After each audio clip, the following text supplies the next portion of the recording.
Just getting ready to actually make some noise here. Hi, my name's Curran Murphy. If the name sounds vaguely familiar, it's because I play in a band called Shatter Messiah, and I might also be known by some of you in the heavy metal circles and realms from playing in Annihilator and another really good band called Nevermore. So anyhow, hi, welcome to the Strictly 7 video.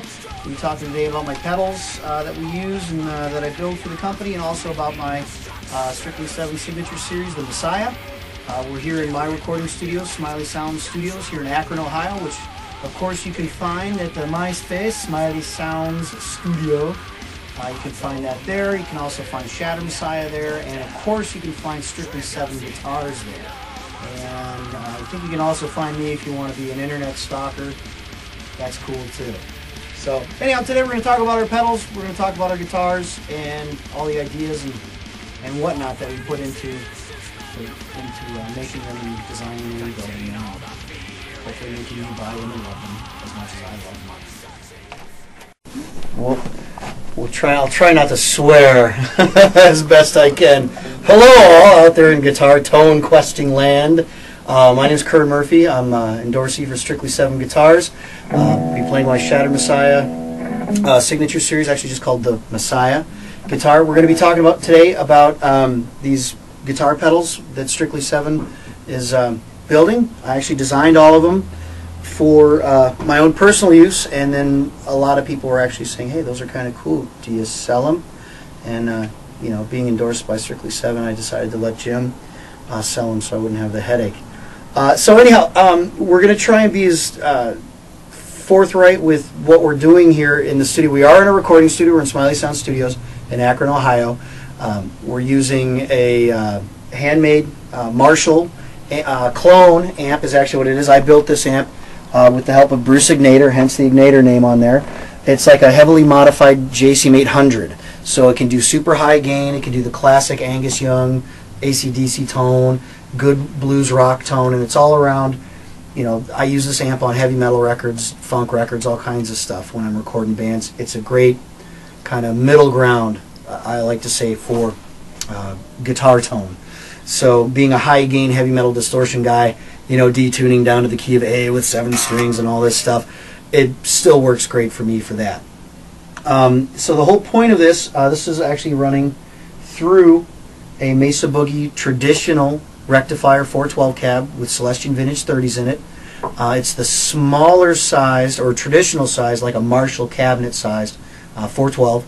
It's not the big tall boys, which I do have a set of those, but a lot of guys don't have those, so I didn't want to use that on this video. Again, I don't want to have a bunch of special, you know, esoteric gear that, you know, you got to pay $7 grand for the head and you got to pay $10 grand for the cab.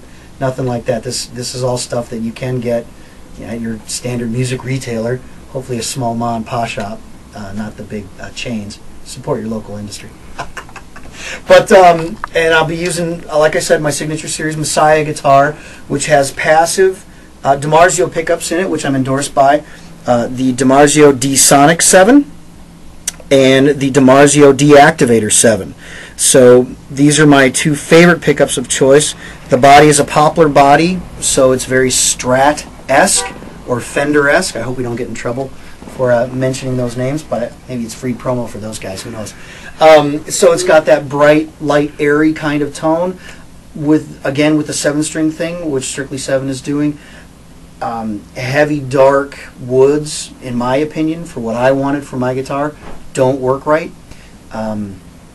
It's too much mush, too much low end, and you need the clarity on your chords, and you still need sustain and everything.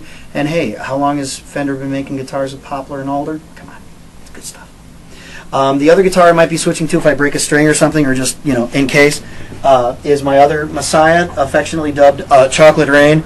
It's actually, it's supposed to be a fancy red color that Jim came up with, but I think it looks like a Hershey's chocolate bar, so we call it Chocolate Rain here.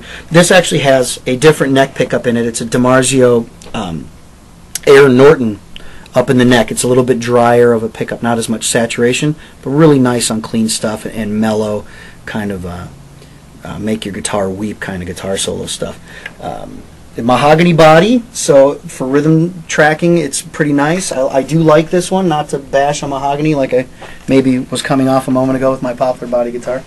But anyhow, that's it. So again, getting rid of the smoke and mirrors thing. I know I'm kind of a blabbermouth.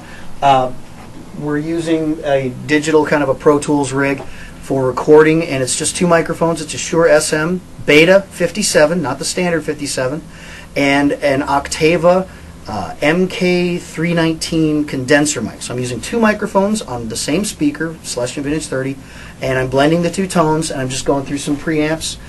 There's no EQ on anything other than the EQ that I'm going to be doing on the amp, which I probably won't do, and any EQ that is actually going to be happening on the pedals. So without further ado, we'll introduce the rock pedals.